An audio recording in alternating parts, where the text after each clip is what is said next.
To testify for Allah in this world, you have to work hard. And that is jihad fi sabilillah. It's not an easy job to testify. What did Muhammad have to do and his companions?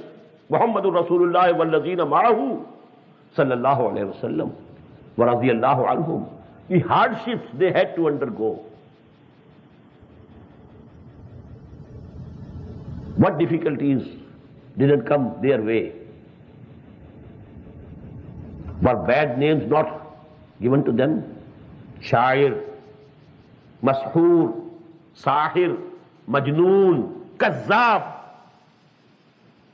Muhammad had to listen these words.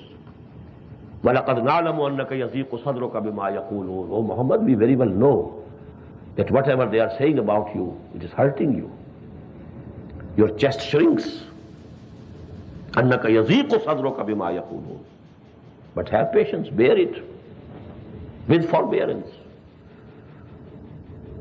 وَاصْبِرْ عَلَى مَا يَقُولُونَ وَاهْجُرْهُمْ هَجْرًا جَمِيلًا.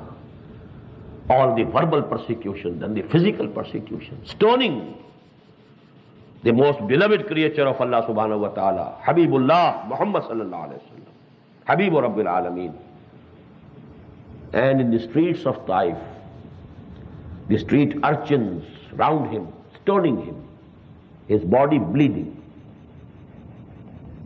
This was the state of affairs. Then how many of his best friends, closest relatives, nearest comrades, dearest colleagues had to lay down their lives? Then only they could produce a model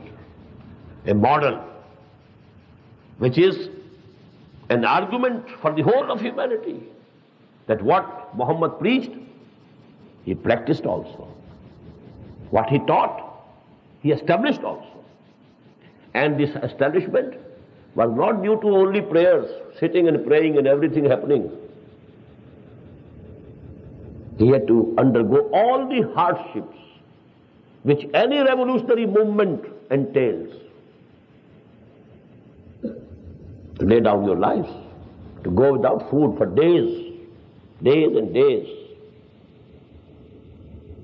In the battle of Ahzab, they had tied stones to their bellies, lest their backs should, collapse due to hunger.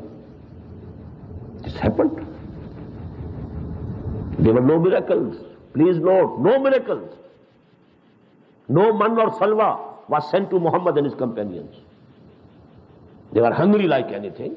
In Ahzab, was man or salwa sent to them? No. He brought about that profound revolution absolutely at human level, human struggle.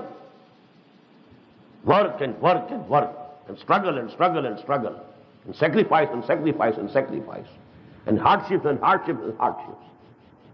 Why? Because after him, the Ummah had to do the same. Miracles could be given to Muhammad sallallahu alayhi wa sallam. Miracles could happen to Muhammad, but not to the Ummah. Miracles are exclusively for the messengers of Allah.